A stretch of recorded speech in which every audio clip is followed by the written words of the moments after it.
Bienvenidos. Este es el club de revistas del grupo de epidemiología del cual van a ser parte durante los siguientes 2 años de su maestría.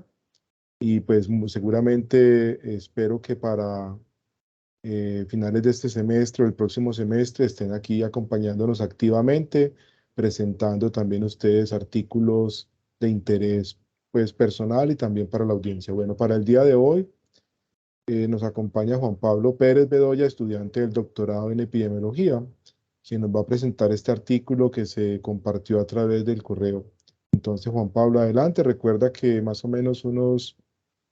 hasta más o menos 7:40, 7:45 sea la presentación para que luego tengamos un tiempo para comentarios y preguntas de los participantes. Recuerda, Carlos, Adelante. que ya tenemos el link para firmar la asistencia. Me parece muy bueno Sí, recordar. profe. Gracias, profe. Sí, en el chat está el enlace para que en el formulario, un momentico, registren su participación en esta actividad. Es muy importante tener ese registro. Bueno, adelante entonces, Juan Pablo. Listo, profe, muchas gracias. ¿Me escuchan bien? Sí. Listo, muy buenos días para todos. Como dijo el profesor Carlos, mi nombre es Juan Pablo Pérez. Soy estudiante de la cohorte 9 del doctorado en epidemiología de la Universidad de Antioquia. En esta oportunidad, en este club de revista de epidemiología, les presentaré el artículo que tiene como título Análisis de mediación para estimar la cardioprotección longitudinal del sistema renina-angiotensina más allá del control de la presión arterial y la albuminuria en pacientes con diagnóstico de diabetes mellitus tipo 1. El contenido de la presentación es en 4 momentos. En un primer momento, el contexto de los autores y de la publicación del artículo. En un segundo momento, aspectos conceptuales a nivel epidemiológico del análisis de mediación, cómo se interpreta los hallazgos y algunas consideraciones generales de ventajas y desventajas. En un tercer momento, la presentación, análisis y discusión del artículo científico propuesto. Y en un último momento, las conclusiones y algunas perspectivas futuras del análisis de mediación, sobre todo en el campo de diabetes tipo 1. El contexto de la publicación y de los autores, tenemos entonces a la autora principal, es médica, graduada en el 2014 del Centro de Ciencias de la Salud de la Universidad de Pekín, en China. Fue becaria postdoctoral del Centro de Política y Prescripción Farmacéutica en Epidemiología en la Universidad de Pittsburgh de Pensilvania, en Estados Unidos, y actualmente se desempeña como profesora adjunta en el Departamento de Política y Resultados Farmacéuticos de la Universidad de Florida, en Estados Unidos. Digamos que sus grandes tópicos de interés a nivel de investigación incluyen las enfermedades cardiovasculares y también la diabetes mellitus, tanto tipo 2 como tipo 1, en 3 grandes temas de interés, como las desigualdades geográficas, raciales en el uso de tratamientos y resultados clínicos en diabetes y enfermedad cardiovascular, el efecto de estos determinantes sociales que son potenciadores modificables del efecto en los tratamientos de estas dos enfermedades, y un tercer gran tema de interés para la investigadora es el sesgo en las predicciones de métodos avanzados en epidemiología basados en aprendizaje automático, como lo es el análisis de mediación que vamos a observar y discutir el día de hoy.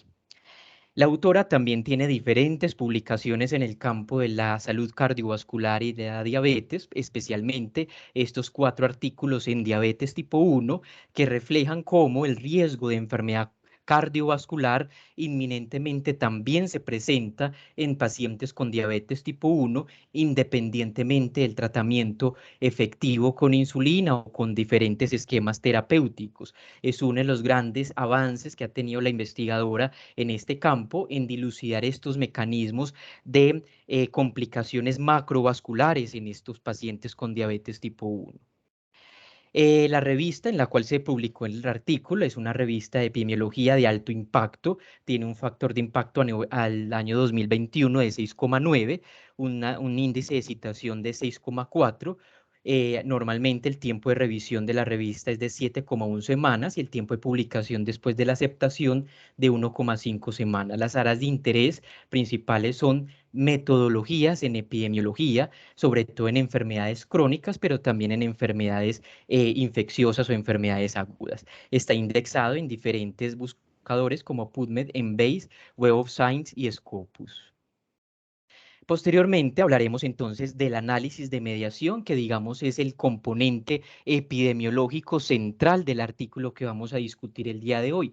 Aquí vamos a mirar algunas consideraciones frente al concepto del análisis de mediación, algunas interpretaciones con algunos ejemplos, los tres principales sesgos que se deben de controlar a la hora de hacer análisis de mediación y los supuestos que se tienen que cumplir para poder realizar este tipo de análisis epidemiológico, para poder llegar cada vez más a una relación posiblemente causal entre una exposición y un desenlace. Sabemos entonces en la pirámide de la evidencia que conocemos de los estudios o los diseños epidemiológicos que clásicamente se ha descrito como una pirámide en donde en la base están las series de casos o los reportes de caso y en la punta de la pirámide están las revisiones sistemáticas y metaanálisis de los ensayos clínicos.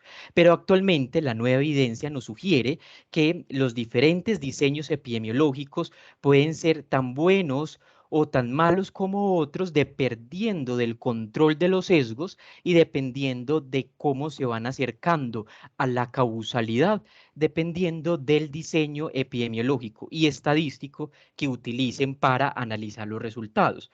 Por eso, a nivel se ha propuesto esta nueva imagen para describir estos diseños epidemiológicos, donde cada uno tiene unas ondas que fluctúan para analizar la causalidad y disminuir el sesgo.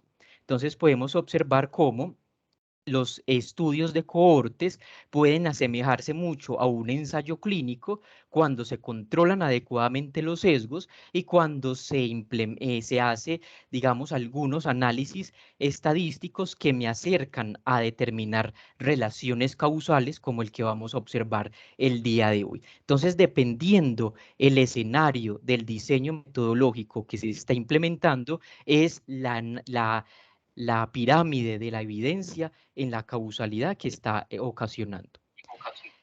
Dentro de la causalidad tenemos entonces la definición de causa, de según Rodman, su última definición, una de las definiciones más aceptadas, es que la causa es esa condición antecedente que por medio de unas características asociadas al espacio y al tiempo, puede modificar la probabilidad de ocurrencia de un evento. Y ese evento normalmente lo llamamos entonces nosotros efecto o más apropiadamente en la epidemiología clínica o en la epidemiología poblacional, la enfermedad. Entonces esa causa es esa condición antecedente que si está presente va a cambiar la probabilidad de ocurrencia de un evento bajo unas características del espacio y de tiempo particulares. Pero entonces esa causalidad siempre tenemos que discriminar muy bien entre una asociación y una causalidad. Cuando estemos mirando la relación que existe entre una exposición y un desenlace, es decir, entre una variable independiente y una variable dependiente, lo primero que nos preguntamos es si esa relación que estamos observando es una asociación. Y si es una asociación que es verdaderamente causal. Y para poder determinar esa asociación verdaderamente causal, a lo largo del tiempo han existido diferentes modelos que nos intentan explicar o aproximar una relación causa-efecto. Dentro de esos tipos de modelos encontramos dos vías causales. Una vía causal que es directa, es decir, cuando un individuo está expuesto a un factor, directamente, sin intermediarios, va a ocasionar un desenlace o se va a ocasionar un evento, en este caso una enfermedad. O la vía causal indirecta, que es en la gran mayoría de escenarios, la exposición a un factor de riesgo conlleva unos pasos intermedios que terminan desencadenando una enfermedad o un desenlace de interés. Dentro de esa vía causal indirecta encontramos propiamente el análisis de mediación, en donde el objetivo del análisis de mediación es poder desentrañar, es poder dilucidar todas las relaciones causales intermedias que posiblemente existan entre una exposición y un desenlace. Es decir, el análisis de mediación me permite evaluar ese efecto que está siendo explicado por pasos intermedios en una vía causal o también llamado mediadores. Pero entonces nos preguntamos, ¿hasta qué punto ese efecto de una exposición sobre un desenlace se explica o no se puede explicar por un conjunto de pasos intermedios o por un conjunto de mediadores hipotéticos planteados por el investigador? Y es ahí en donde entonces tenemos estos dos grandes conceptos, estos tres grandes conceptos: el efecto total, el efecto directo y el efecto indirecto. El efecto total es el que observamos entre la exposición y el desenlace, pero el efecto total se puede desagregar a su vez en efecto directo y en efecto indirecto. El efecto directo es cuando observamos la exposición sobre el resultado en ausencia del mediador. Y el efecto indirecto es el efecto que estamos observando de la exposición sobre el resultado explicado por medio del mediador o explicado por medio de la variable mediadora o de la variable intermedia. Entonces podemos decir que el efecto directo, la suma del efecto directo más el efecto indirecto, constituye el efecto total de esa exposición sobre el resultado. El análisis de mediación se utiliza para diversos escenarios, como por ejemplo estudios a nivel molecular de las enfermedades, estudios de desigualdad socioeconómica, evaluación de impacto en salud pública o estudios de respuesta a tratamientos clínicos en ensayos clínicos en epidemiología. Tenemos entonces que para analizar ese análisis de mediación tenemos un enfoque tradicional, que es el que más se utiliza. Este enfoque tradicional nació de las ciencias sociales y lo hemos adaptado, digamos, a las ciencias de la epidemiología. Encontramos entonces que para el enfoque tradicional debemos de realizar dos modelos de regresión. Un primer modelo de regresión me va a estimar el efecto total, es decir, el efecto de la exposición frente al desenlace sin ajuste del mediador. Mientras que el modelo de regresión 2, el segundo modelo de regresión, me va a estimar el efecto de la exposición sobre el desenlace ajustado por el mediador de interés. Esto me lleva a unos estimadores puntuales con sus intervalos de confianza como los conocemos, y por medio del método de la diferencia vamos a establecer cuál es el efecto que explica el mediador sobre la exposición y el desenlace. Entonces, al modelo de regresión 1 es el efecto total y el modelo de regresión 2 es el efecto directo. Aquí encontramos los cálculos del método de la diferencia. Es decir, vamos a calcular con esos dos modelos de regresión, uno sin el ajuste, otro con el ajuste del mediador, vamos a mirar cuál es el efecto explicado por esa variable intermedia. Entonces podemos calcular la proporción del efecto total explicado por el mediador, donde el numerador es el estimador no ajustado menos el estimador ajustado, dividido por el estimador no ajustado multiplicado por 100. Mientras que el exceso de riesgo porcentual explicado por el mediador es la misma fórmula, sino que en el denominador es el exceso de riesgo no ajustado multiplicado por 100. Vamos a mirar un breve ejemplo en donde la exposición es el nivel socioeconómico en sus niveles o en sus categorías de nivel socioeconómico bajo y alto, y los desenlaces es enfermedad pulmonar. Encontramos que los autores plantean este análisis de mediación, donde como variable intermedia entre la exposición y el desenlace se encuentra el hábito de fumar. Y después de hacer los dos modelos de regresión, es decir, un modelo de regresión para el efecto total, donde es un modelo no ajustado por el hábito de fumar, y el efecto directo, donde es un modelo de regresión ajustado por el hábito de fumar, encontramos dos medidas de asociación o dos estimadores puntuales con un HR de 2,3 y un HR de 1,2 para el nivel socioeconómico de la y enfermedad pulmonar. Y traducimos eso a las fórmulas previamente establecidas, donde encontramos que la proporción del efecto total explicado por el mediador, es decir, la proporción del efecto explicado por el hábito de fumar, es del 48%.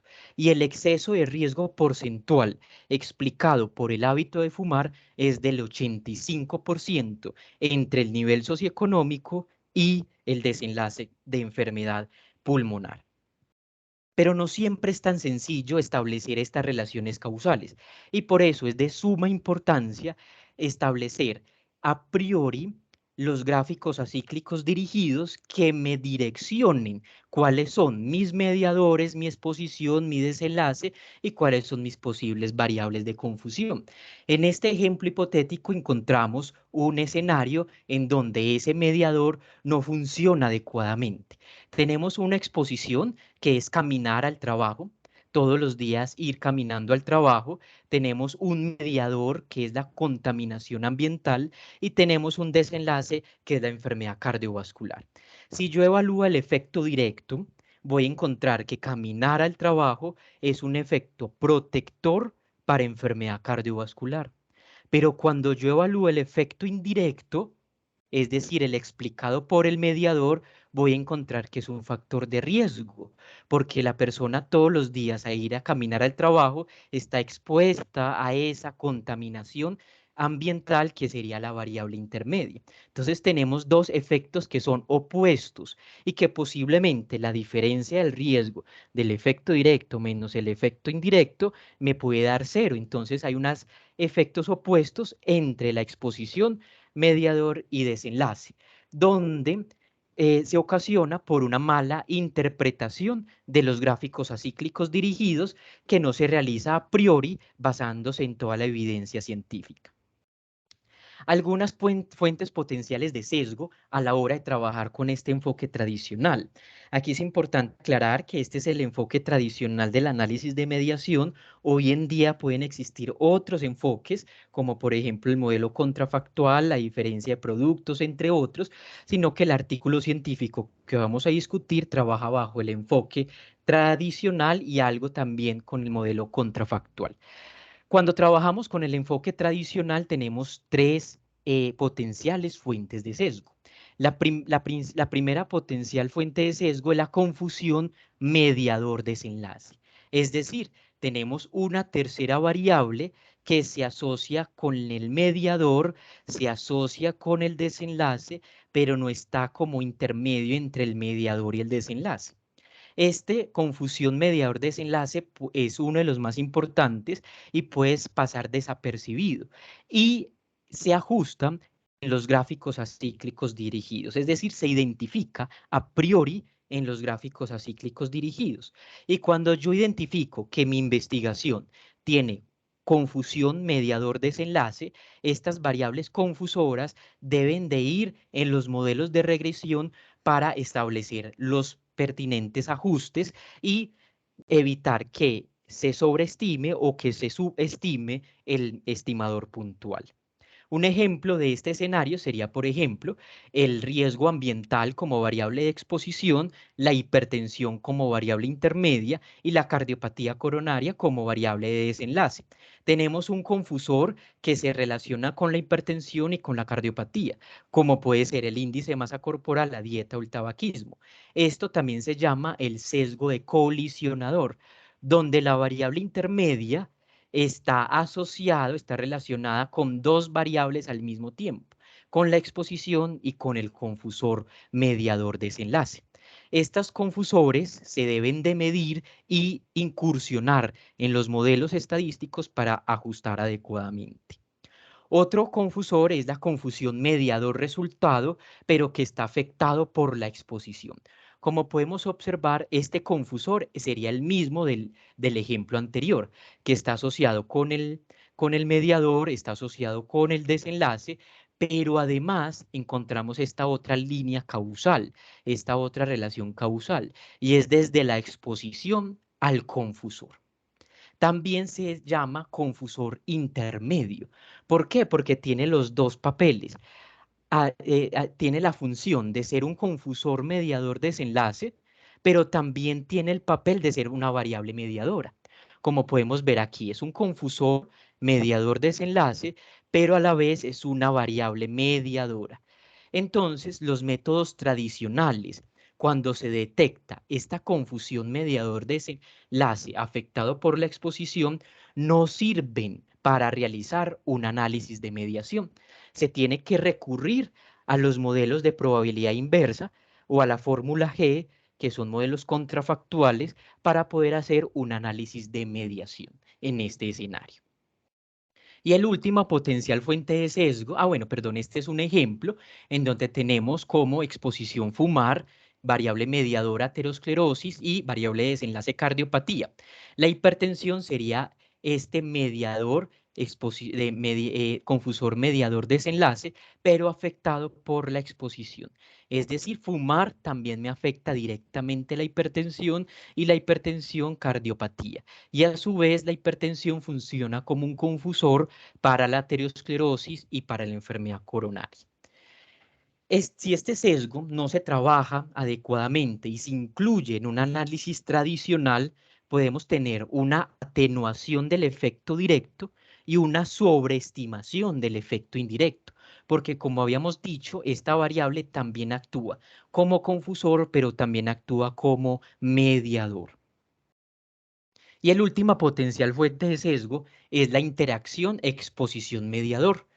En la interacción exposición-mediador tenemos la definición clásica de epidemiología de una variable de interacción dada por diferentes autores. Verificamos que haya interacción entre la exposición y el mediador, y cuando verificamos que hay interacción entre la exposición y el mediador, tenemos que mirar otros enfoques que no sea el tradicional para poder ajustar esta interacción, porque posiblemente me están sobreestimando el efecto. Entonces aquí podemos ver cómo tenemos una exposición que sería el nivel socioeconómico, una variable intermedia que sería el estadio de la neoplasia y una variable de desenlace que sería la mortalidad.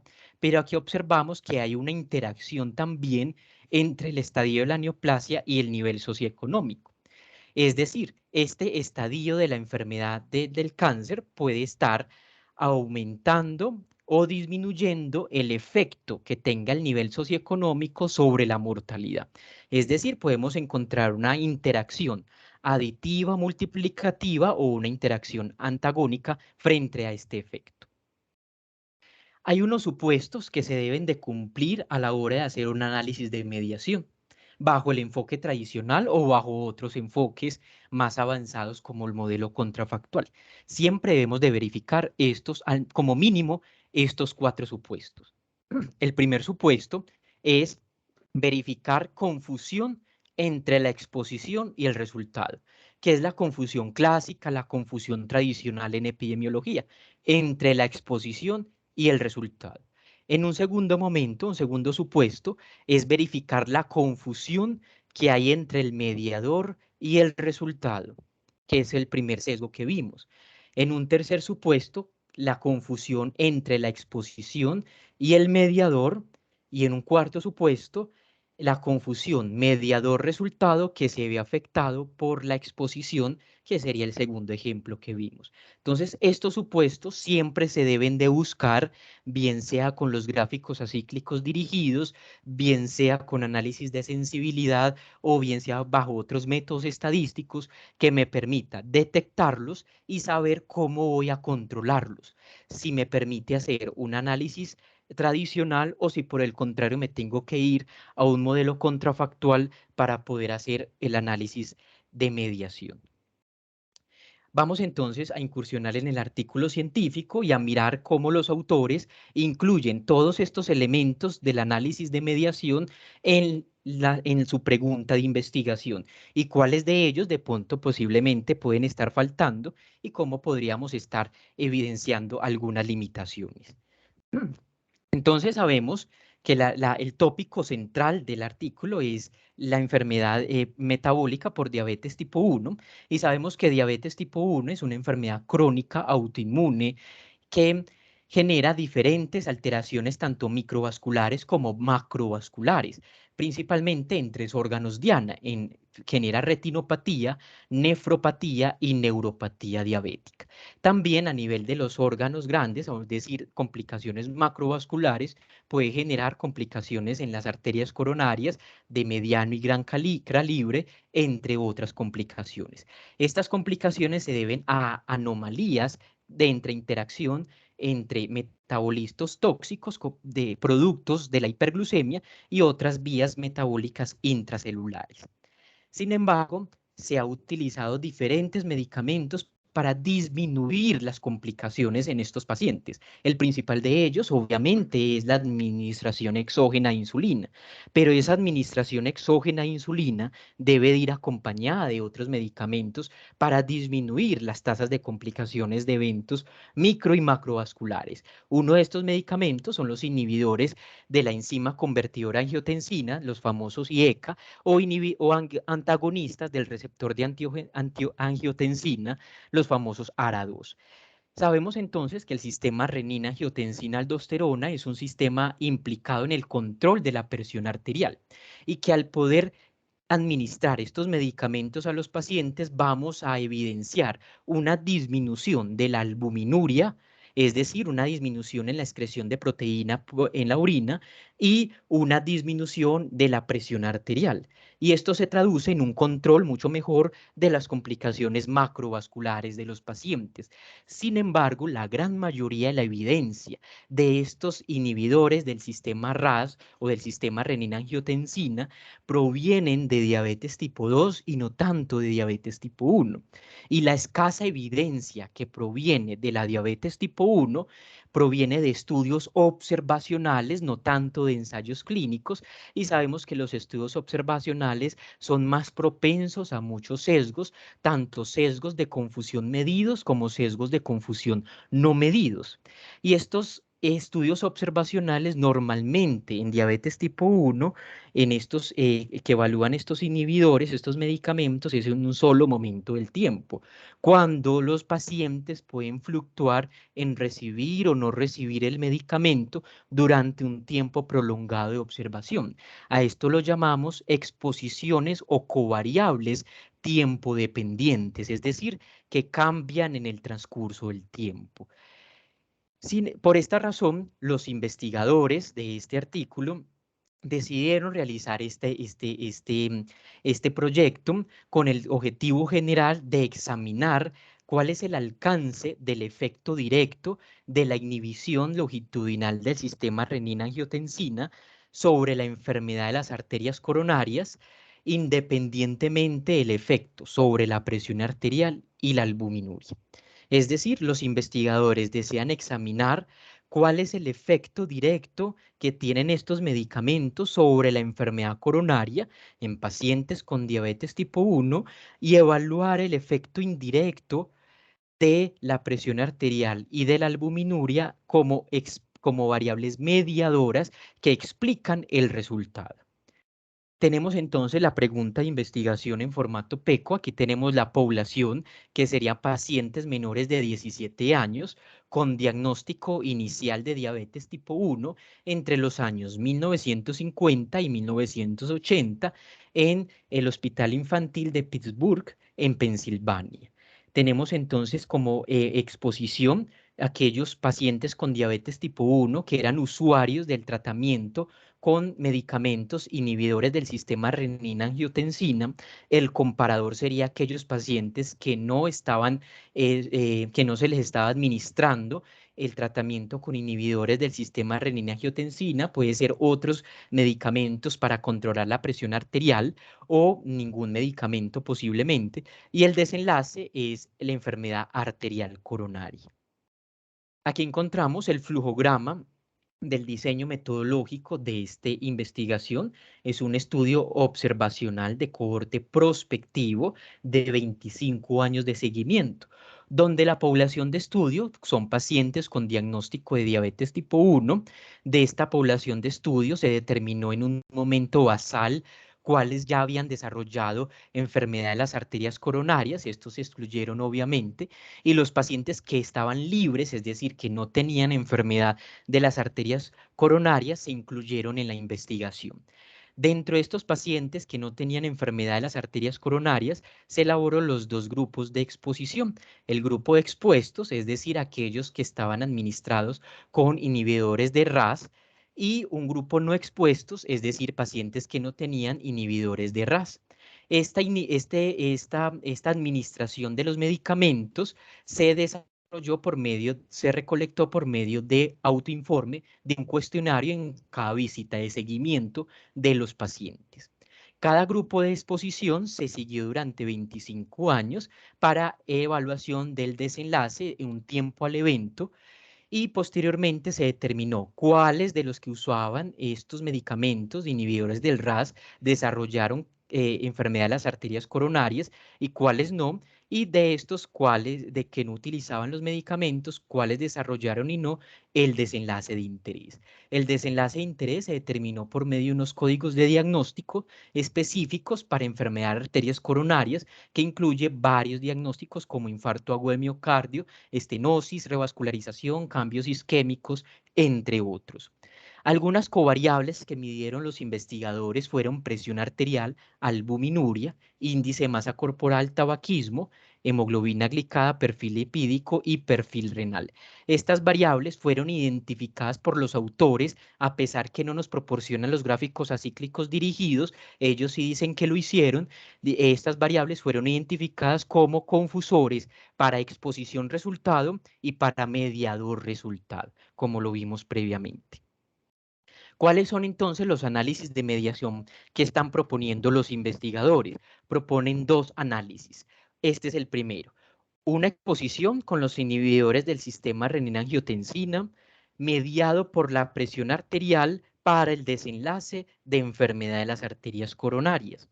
Y otro análisis de mediación es la exposición a los inhibidores del sistema angiotensina, mediado por la disminución de la albuminuria en el desenlace de enfermedad de las arterias coronarias.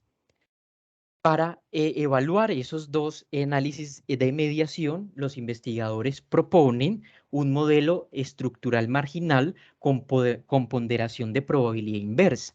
Este modelo es un modelo sofisticado estadístico dentro del escenario contrafactual para evaluar análisis de mediación. ¿Y por qué proponen este? Porque tiene dos grandes ventajas. La primera es que este modelo de ponderación de probabilidad inversa permite trabajar con confusores mediadores resultados inducidos por la exposición. Recordemos que si se identifica esta exposición, no se puede aplicar un análisis clásico tradicional.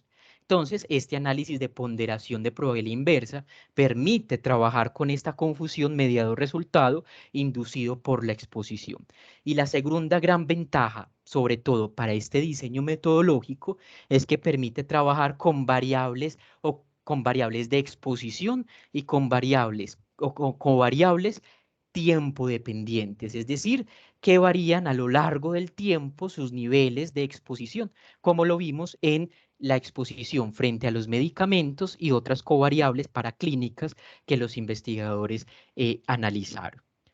Y este modelo de ponderación de probabilidad inversa lo anexaron a un modelo de riesgos proporcionales de cost clásicos tiempo al evento para estimar primero el efecto total, es decir, sin el ajuste de los mediadores entre los medicamentos y el desenlace. Y el efecto directo, es decir, con el ajuste de los mediadores para la exposición y el desenlace. Y así poder calcular el efecto indirecto, que es el efecto explicado por los mediadores. Dentro del flujograma de los participantes del estudio, tenemos entonces que entre 1950 y 1980 se reclutaron aproximadamente 1.124 niños menores de 17 años con diagnóstico de diabetes tipo 1. De fueron excluidos 145 porque murieron antes de iniciar el estudio, 191 porque rechazaron participar posteriormente en el estudio y 130 se excluyeron porque solo proporcionaron información de encuestas, pero no información de exámenes o paraclínicos. Entonces había muchos datos incompletos con estos 130. De estos nos quedaron 658 para iniciar la cohorte de seguimiento, pero 53 ya presentaban el desenlace, entonces también fueron excluidos para tener un final de 605 participantes seleccionados o elegidos para el análisis que estamos mirando. Dentro de algunos resultados de importancia, aquí encontramos la tabla 1, donde nos muestran las características basales de los participantes a nivel total y según la presencia o ausencia del desenlace. Encontramos entonces que hay diferencias estadísticamente significativas entre la edad, la duración de la diabetes, el nivel educativo, la presencia o el hábito de fumar, la hipertensión y la albuminuria, entre otras, entre los que desarrollaron enfermedad de las arterias coronarias en comparación a aquellos pacientes que no desarrollaron enfermedad de las arterias coronarias. Aquí podemos observar cómo en este análisis descriptivo bivariado, donde los autores nos dicen por cada etapa del análisis del tiempo de seguimiento durante los 25 años, es decir, por ejemplo, la etapa C1 de 1986 a 1988, y así secuencialmente, podemos observar la proporción de uso de esos antihipertensivos. Encontramos los del sistema renina, los inhibidores del sistema RAS, como a medida que pasa el tiempo se iba incrementando el uso de estos inhibidores, en comparación, digamos, con otros inhibidores o con ambos o con mezclas del sistema de inhibidores con otros mecanismos, como por ejemplo bloqueadores de canales de calcio, entre otros.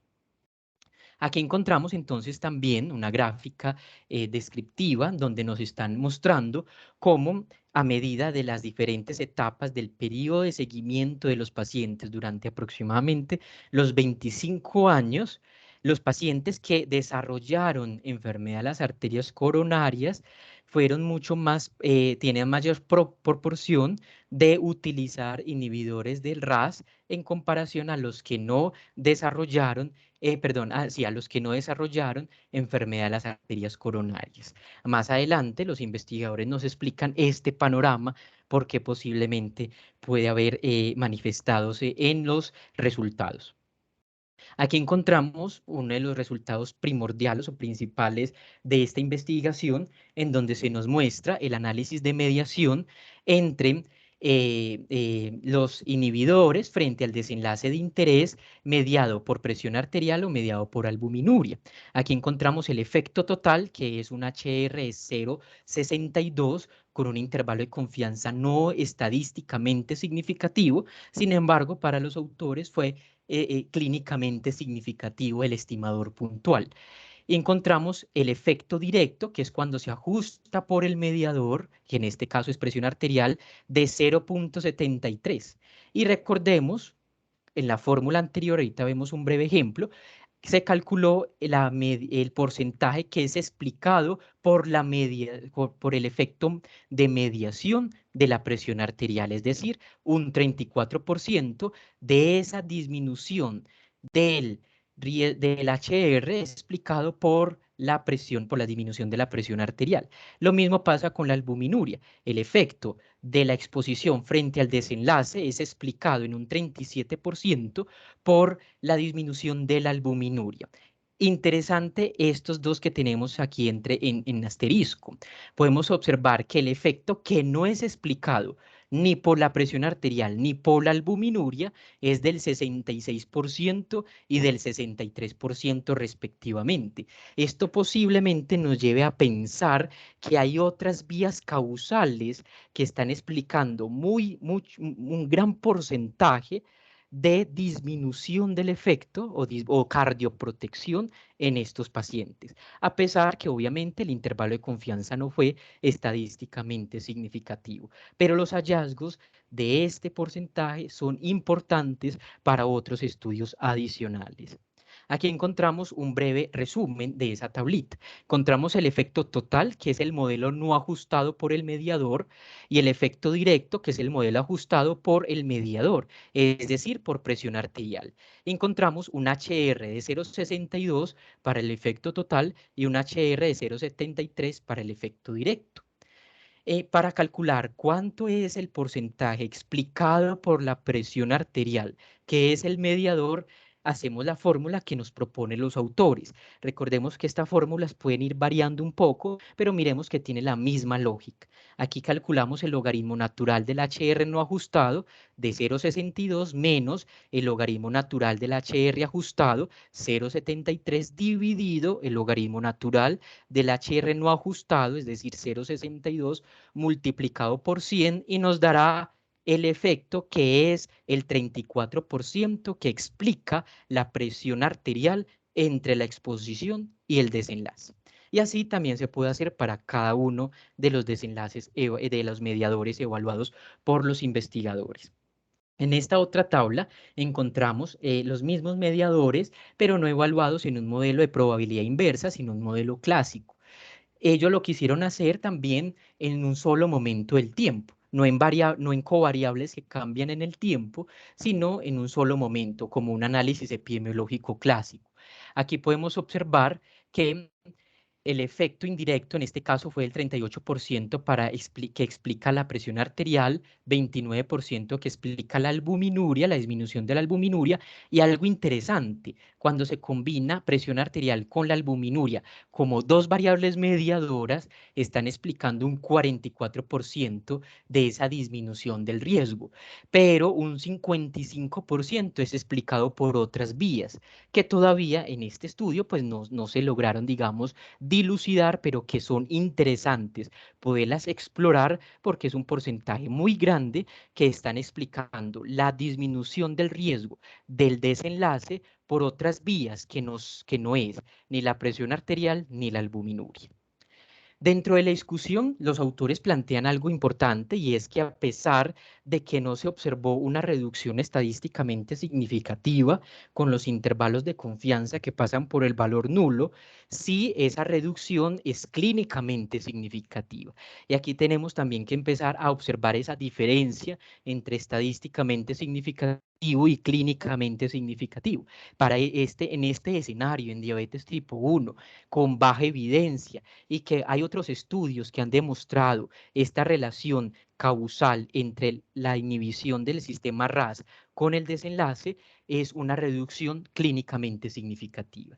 Sin embargo, como todos los diseños observacionales o cualquier diseño epidemiológico, se reconocen las limitaciones del estudio.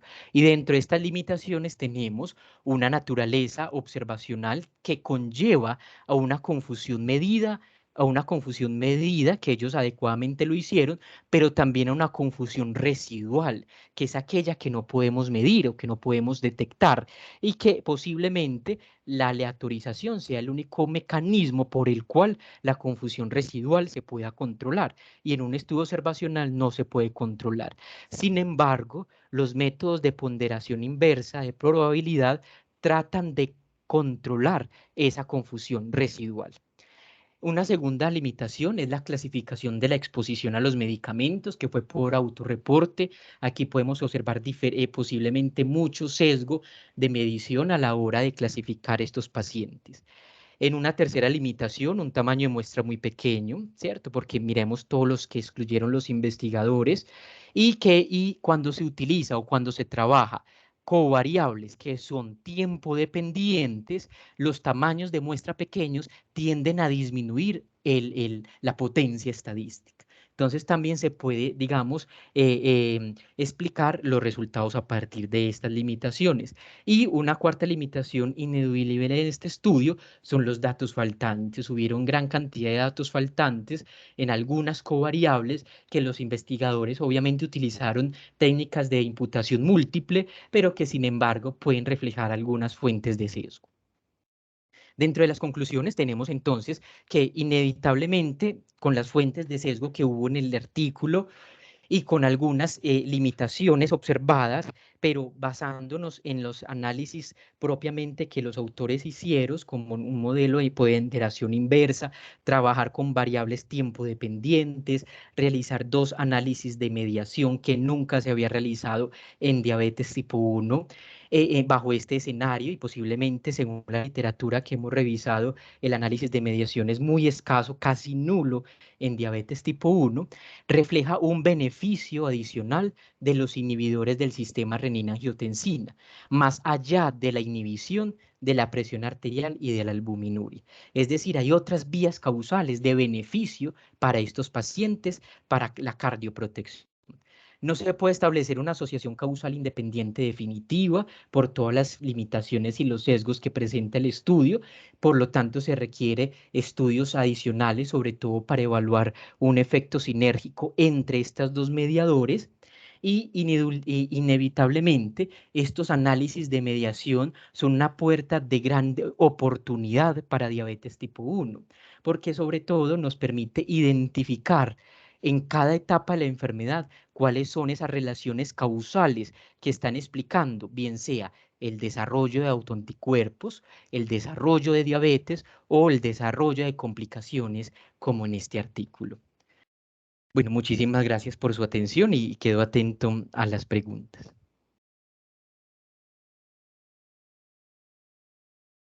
Gracias, Juan Pablo. Muy buena la presentación, muy pedagógico, muy claro todo. Pues muchas gracias, felicitaciones por pues, este esfuerzo, este trabajo. Muy bien, estamos entonces eh,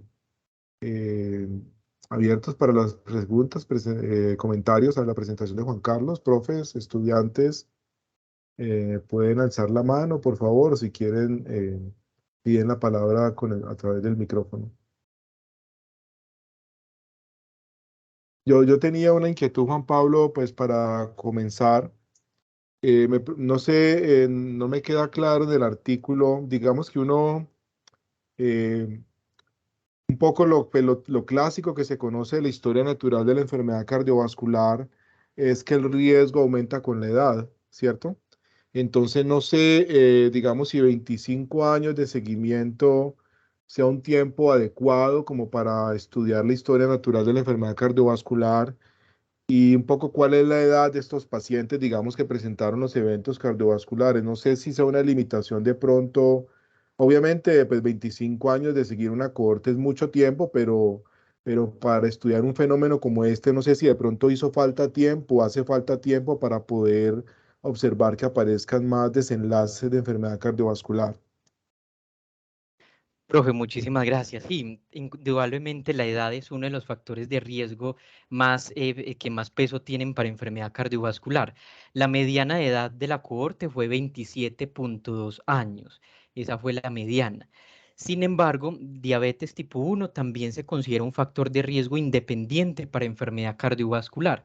Entonces, indudablemente, tanto la edad como diabetes tipo 1 pueden reflejar ese factor de riesgo cardiovascular, pero si se pudiera seguir la corte durante mucho más tiempo, sería pues fenomenal, pero diabetes tipo 1 presenta esa dificultad en el seguimiento, ¿cierto? Que es un proceso muy lento, muy paulatino y que los pacientes se pueden ir perdiendo durante el seguimiento y no tenemos un marco de observación tan grande como si lo tenemos con diabetes tipo 2, donde en diabetes tipo 2 los pacientes no son tan jóvenes, sino que son ya más de edad avanzada.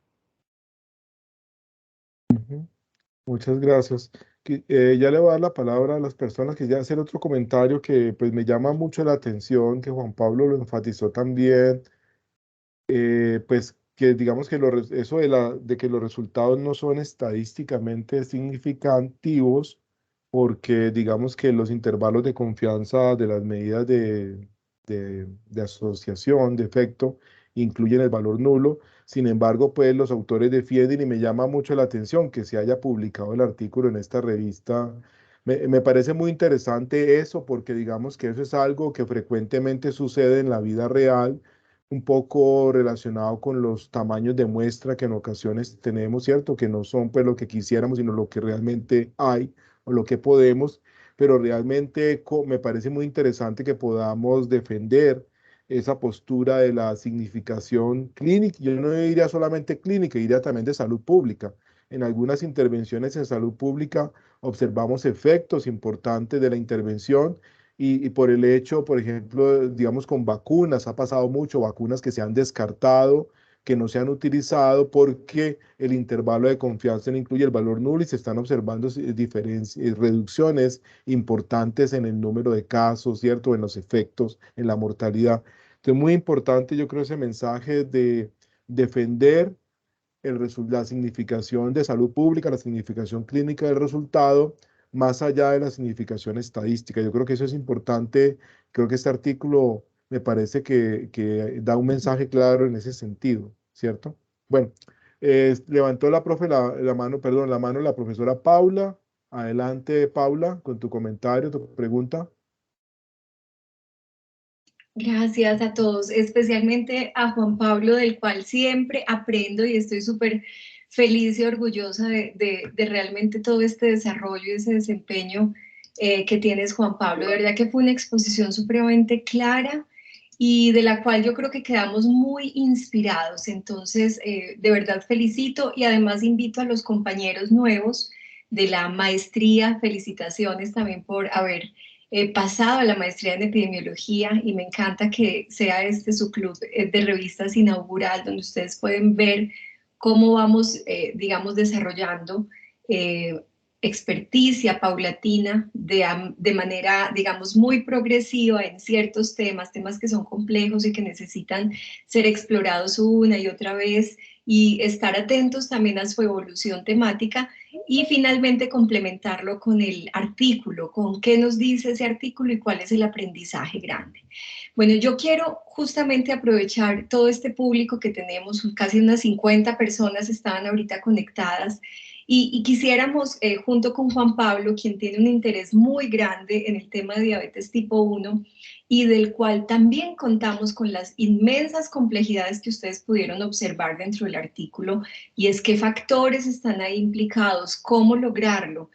Y a veces nos da la tentación de recurrir a metodologías como justamente buscar una cohorte retrospectiva. Entonces quisiéramos justamente con toda su experticia, basado en el método que ya ustedes observaron, cuéntenos también, ayúdennos a identificar, ayuden a Juan Pablo también a identificar si realmente esto podría ser una opción. Justamente en Colombia no contamos con datos suficientes, no es factible realizar en este momento una cohorte prospectiva por muchas razones, pero quizá una cohorte retrospectiva como la que estábamos viendo y metodológicamente posible, se vuelve una opción tentativa. Entonces, también aprovechar un momento este espacio para que el grupo de epidemiología nos dé avisos, consejos y bueno, reflexiones al respecto. Y Juan Pablo, de nuevo felicitaciones, ¿sí? Muchísimas gracias, aprendí muchísimo. Dejo hasta aquí, mil gracias. Muchas gracias, profe Paula. Bueno, en aras del tiempo vamos a avanzar con las preguntas. Adelante, profe Juan Carlos Quintero, con tu intervención. Sí, bueno, buenos días, ¿me escuchan? Sí, te Sí, habla un escuchamos poquito bien. más duro. Bueno, no, muchas gracias Juan Pablo también por la presentación, me pareció muy clara y muy interesante. Yo quisiera como seguir hablando un poco de lo que está, el último tema que estaba tocando el profesor Carlos, con respecto a eso que hablan de efecto estadístico y efecto clínico. A mí me llama la atención porque eso lo he visto a lo largo de muchos trabajos y no sé, tengo la sensación de que si encontramos efecto estadístico, entonces sí le creemos. Si no encontramos efecto estadístico, nos vamos por otro lado. Entonces yo creo que uno, desde ese punto de vista, ahí sí tiene que entrar a meterse en las bases filosóficas de ese componente. ¿En dónde estamos parados cuando estamos utilizando estos métodos? En el método frecuentista. Y en el método frecuentista tenemos dos hipótesis. Siempre estamos parados cuando estamos hablando sobre todo este tipo de estudios, que son los estudios analíticos, que parten de dos hipótesis, una hipótesis alterna y una hipótesis nula.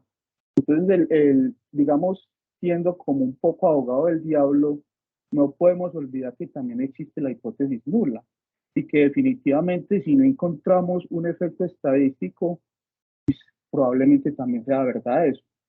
Y no tratar como de darle una explicación a lo que nosotros estamos dando como un enfoque.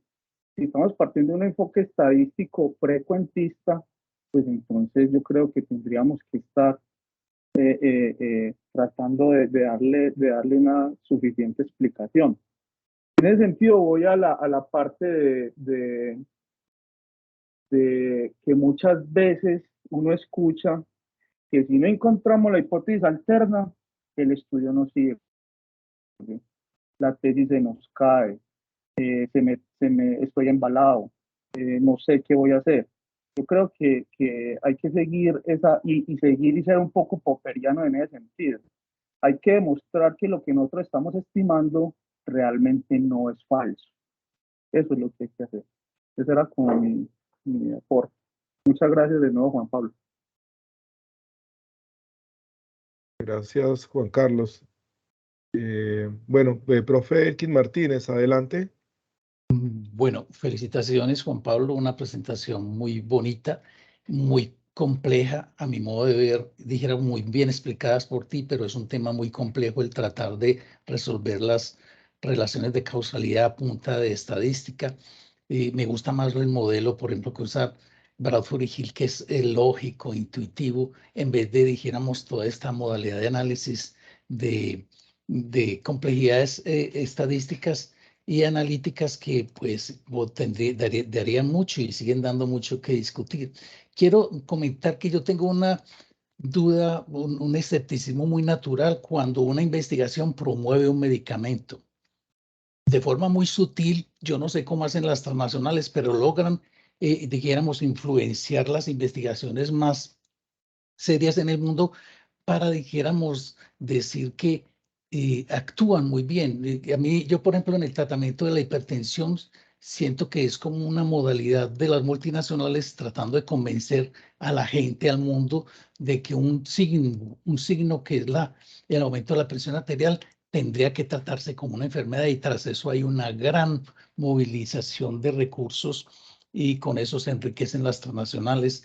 En este caso, de todos modos, va en esa dirección el asunto. Pero yo observo una cosa, Juan Pablo y todos en este artículo. En un momento dado esclarecen que la edad es un factor de riesgo, que la historia de la diabetes es un factor de riesgo, que el bajo nivel socioeconómico es un factor de riesgo, que el bajo nivel educativo es un factor de riesgo, y que fumar es un factor de riesgo. Todos esos son clásicos y reconocidos, pero además reconocen en este estudio que el uso de antihipertensivos es también un factor de riesgo para enfermedad cardiovascular. Entonces, en esa parte de los resultados preliminar, reconocen que el uso de antihipertensivos es también un factor de riesgo para enfermedad cardiovascular. Y sin embargo, después de todo ese análisis de mediación, insinúan que no, que especialmente si utilizamos antihipertensivos de tipo de los que bloquean o inhiben la relación renina-angiotensina, que entonces eso estarían haciendo una protección que es realmente, aunque no es estadísticamente significativa, que sería importante considerar. Entonces, hay una contradicción a mi modo en el estudio conforme a lo que lo pude ver, analizar, sobre todo en el resultado preliminar y el final. Y yo también tengo una idea como Juan Carlos Quintero de que este asunto de que en un momento dado se defiende la importancia de la significación clínica, pero aquí no es muy evidente la significación clínica. Como digo, hay una contradicción incluso Y segundo, es sistemático el hecho de que todos los intervalos de confianza incluyen el valor de nulidad y en otros análisis previos incluso lo incluyen por una dimensión muy grande, no simplemente un roce con la unidad, sino muy grande. En todo caso, el punto fundamental a mi modo de ver es, yo encuentro aquí en este estudio, primero que todo, por ser intencional hacia la promoción de una terapia antihipertensiva en diabéticos, me parece que pudiera solamente sospecharse que el sesgo está en algún punto. Y segundo, esa contradicción de hallazgos de muestran antihipertensivos con factor de riesgo y después con factor protector también es inquietante. Y de todos modos, esa displicencia en un momento dado sabiendo que toda la fundamentación aquí es estadística, el decir que no importa la significación, sabiendo que hay intervalos que realmente incluyen el 1 y tienen un margen en el límite superior que excede en una dimensión importante el concepto de que también pueden ser considerados factor de riesgo o que simplemente sería nulo el efecto. Bueno, yo no sé si alcance el tiempo para un comentario de Juan Pablo, pero de todos modos tengo que exaltar el hecho que Juan Pablo en un tema tan complejo logra una exposición tan magistral. Felicitaciones y gracias.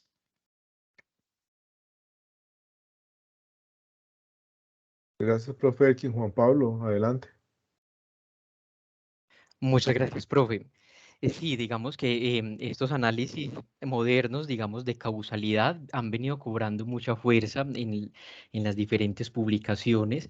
Sin embargo, también es una invitación a retomar estos modelos clásicos como el de Bradley Hill, otros modelos, y entre todos, digamos, intentar llegar a una explicación mucho más certera de la causalidad. Cada modelo tendrá, digamos, sus ventajas, sus limitaciones, y es necesidad, digamos, del investigador, según el modelo que esté utilizando, según la historia natural de la enfermedad, irse por alguno de estos modelos para tratar de explicar estas verdaderas relaciones causales. Entonces, sí, completamente de acuerdo, profe, estos modelos, digamos, emergentes nos aportan nuevas miradas, nuevas metodologías, pero sin dejar, digamos, a un lado los modelos clásicos que de cierta manera nos han acompañado y también nos permiten reflexionar sobre la causalidad. Muchas gracias. Bueno, estamos pasados Gracias, del Juan tiempo, Pablo. pero Gracias. gracias, profe.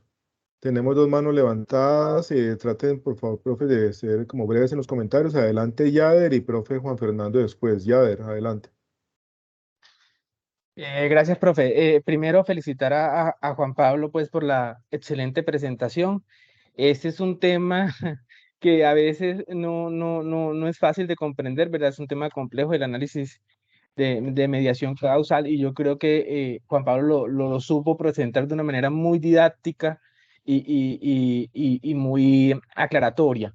La duda básicamente, Juan Pablo, es en el tema de este artículo en particular. No sé si ellos propusieron algún tipo de análisis de sensibilidad para este tipo de análisis de mediación causal. Porque en teoría, pues, esos análisis de sensibilidad buscan también medir, ¿verdad? Esos efectos, de los mediadores que no fueron medidos, ¿verdad? En estos supuestos. Y lo otro que también, obviamente, este tipo de análisis también representa una serie de retos sobre, por ejemplo, cómo abordar múltiples mediadores, ¿verdad? Aquí, pues, en el artículo se abordaron dos, pero cuando la complejidad o el fenómeno de estudio implican varios mediadores, pues yo creo que es un tema también de cómo abordarlo. Yo en el año pasado en el Congreso Mundial de Epidemiología, el profesor Tyler Vanderbilt, profesor de la Universidad de Harvard, de pronto es el que más está trabajando como en este tema de análisis de mediación. Incluso propuso un curso corto en ese congreso y ha pues hecho como bastantes desarrollos en la metodología, sobre todo en los últimos 3 años, 4 años en ese sentido. Gracias. Muchas gracias, Yader, por